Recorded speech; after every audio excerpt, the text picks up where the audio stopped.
Hello, friends. Today we are going to focus on two terms that, although often used interchangeably, we can actually define in a distinctive manner. These are the concepts of esotericism and occultism. We will all see how they relate to magic, alchemy, and the Kabbalah, as well as a handful of historical examples. Ready, friends? Then let's get to it. Esotericism is of knowledge, beliefs, and practices that are considered hidden or reserved for a small group of people who seek to understand deeper realities than those perceived at first glance. Its name comes from the Greek esoterikos, which means inner or secret, and it is opposed to exoteric, a term that refers to what is public or accessible to all. In essence, esotericism aims towards the search for spiritual or transcendental knowledge beyond the limits of reason, based on the idea that there is an ancient and universal wisdom hidden beneath symbols, myths, and rituals. Throughout history, esotericism has manifested itself in diverse traditions. All of them share the conviction that the universe is a living and symbolic totality, in which every visible element reflects a deeper invisible reality. These currents propose that the human being can access that reality through intuition, meditation, or initiation, and that authentic knowledge is not obtained only through rational study, but through the inner transformation of the individual. Esotericism differs from both religion and science in its method and purpose. While religion is often based on revealed dogmas and collective faith, and science relies on observation and empirical verification, esotericism proposes a path of inner wisdom. It does not seek to convince the masses or prove theories, but rather to open a personal path of understanding. In this sense, esoteric is not imposed or demonstrated, but is discovered through experience. Within this symbolic and spiritual, a related, distinct term appears: occultism. Although often used as synonyms, esotericism and occultism do not mean exactly the same thing. Esotericism focuses on the search for spiritual knowledge and the philosophical understanding of the cosmos, while occultism deals with the practical applications of that knowledge. It could be said that esotericism represents the theory, the framework of ideas that explains the relationship between the human being and the invisible forces of the universe, while occultism seeks to utilize these forces through techniques, symbols, or rituals. In that sense, all occultism is esoteric because it's from a spiritual conception of the world, but not all esotericism is occultist, since not all esoteric currents seek a practical action on reality. Magic arises precisely at that meeting point between the two. It can be understood as the practice inherent to occultism, but inspired by the esoteric vision of the world. Esotericism offers the cosmovision, the idea that everything in the universe is interconnected and that the human being can access subtle planes of existence. Occultism organizes this vision into a set of methods, symbols, and correspondences that allow action upon those, and magic constitutes the practical expression of that process. In other words, magic is the art of consciously influencing reality through invisible forces, whether natural, mental, or spiritual. Let's look just a few examples of the dance of these concepts in the history of magic. Firstly, Hermetic constitutes one of the most influential models of Western esotericism. Its origin is found in the texts attributed to Hermes Trismegistus, in which it is postulated that what is above is like what is below, an affirmation that expresses the idea of correspondence between the cosmos and the human being. This vision is profoundly esoteric.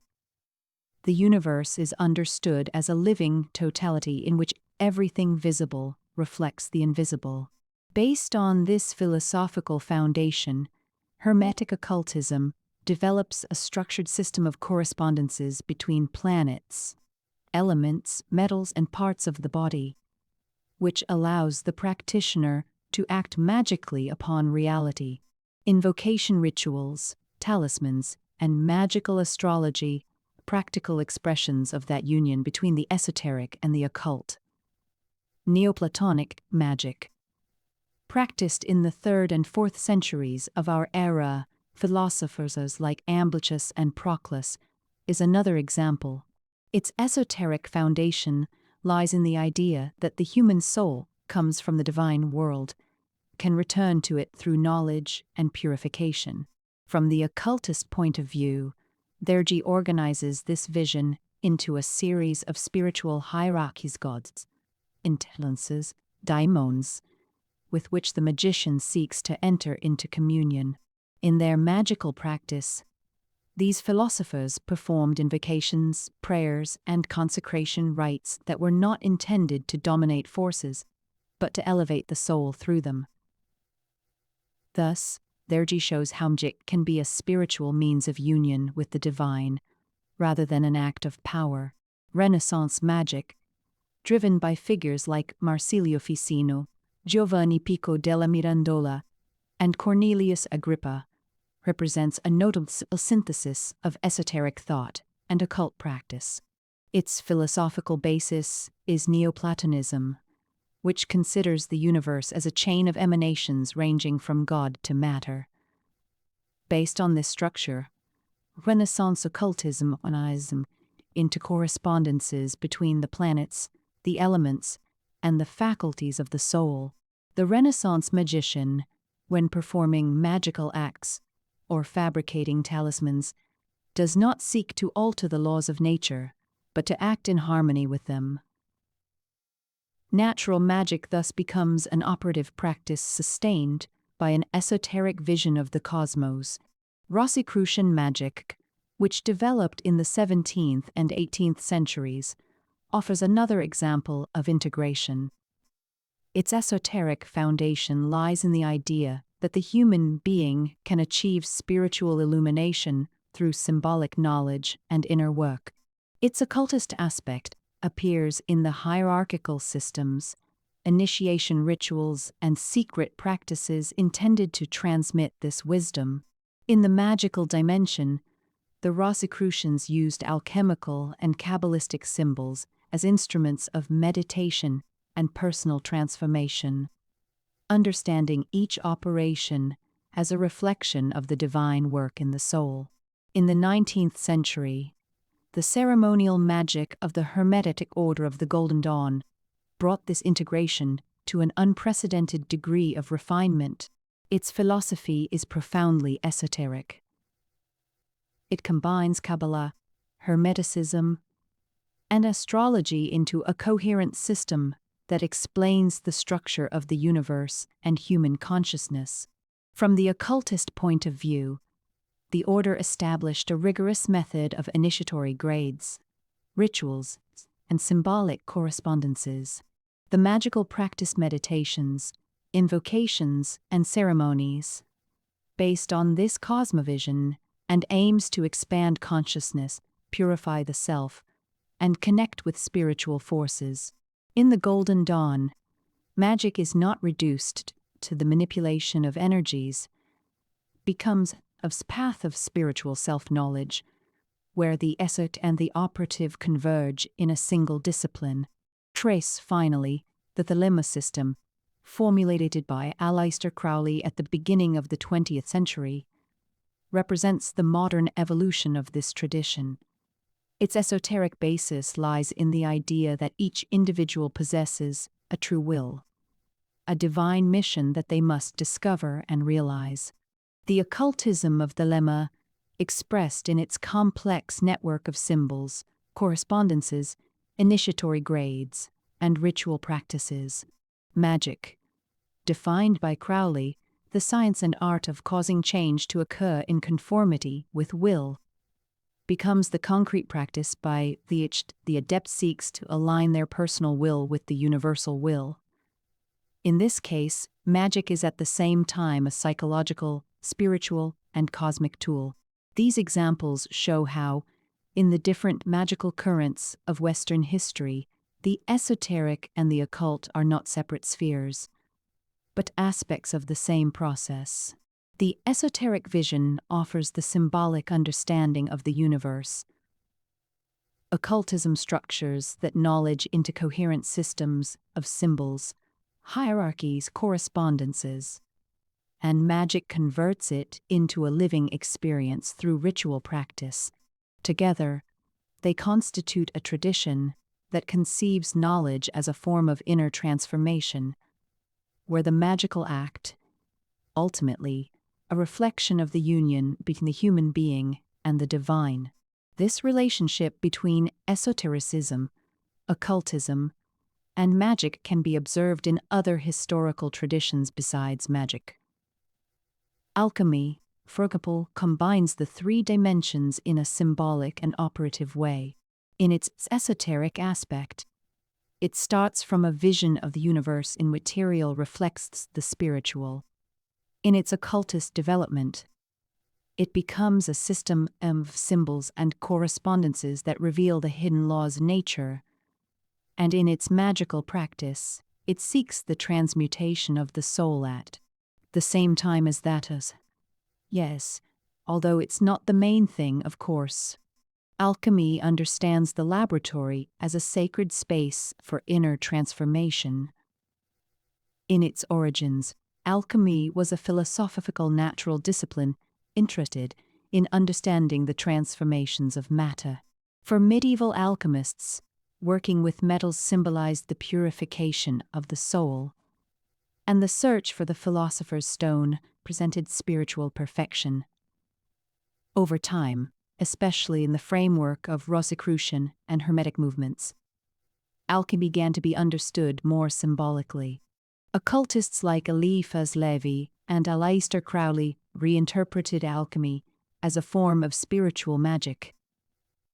The laboratory became an inner temple, and the transmutation of metals into gold to symbolize the transformation of the lower self into the illuminated self. Another clear case is that of Hermeticism, a philosophical spiritual current based on the texts attributed to Hermes Trismegistus. From its esoteric root, it teaches that the human being can know the divine through introspection and the understanding of universal symbols. In its occultist development, Hermeticism establishes correspondences between the macrocosm and the microcosm, that is, between the universe and the human being.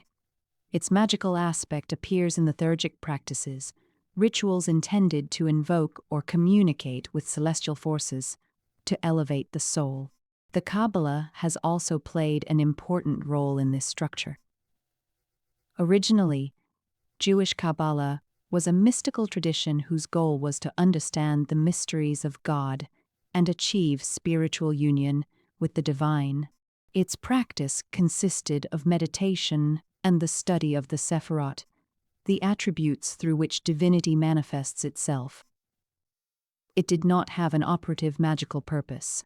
However, during the Renaissance, thinkers like Pico della Mirandola and Cornelius Agrippa reinterpreted its symbols within a Hermetic and Neoplatonic framework, giving rise to the so-called Christian Kabbalah.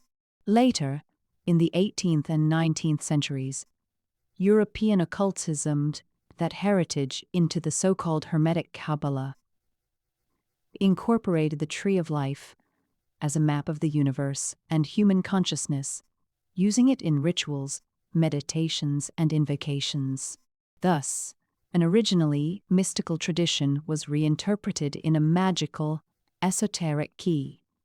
Quattro these reinterpretations, how modern occultism absorbed and reorganized earlier traditions within the same esoteric framework. The Kabbalah offered a map of the cosmos and divine psychology. Alchemy contributed the symbolic process of purification and transformation. and magic provided the methods to experience them. Together, they represent the union of knowledge, structure, and practice. Esotericism as the profound philosophy of the universe, occultism as its system of application, and magic as the act that allows the human being to actively participate in that invisible order. To fully understand the development of esotericism and occultism, it is advisable to incorporate a series of additional elements that expand both its historical context and its symbolic dimension. Firstly, it is essential to situate these traditions within a broader history of human spirituality, which includes not only the Western world, but also the great currents of Eastern wisdom and the mystery religions of antiquity. Even before Hermeticism, we find in Egypt, Mesopotamia, Greece, and Persia a set of beliefs and practices that already contained esoteric elements. The Eleusinian mysteries, for example, offered an initiatory experience intended to reveal the secrets of life, death, and the immortality of the soul. The Orphic doctrines, Pythagoreanism, and introduced the idea that true knowledge involved an inner purification and a vision of the soul as part of a divine reality. These philosophical and mysterious roots later intertwined with Hermeticism and the Kabbalah to shape what we now call Western esotericism. Another important element is the symbolic and linguistic dimension of esotericism.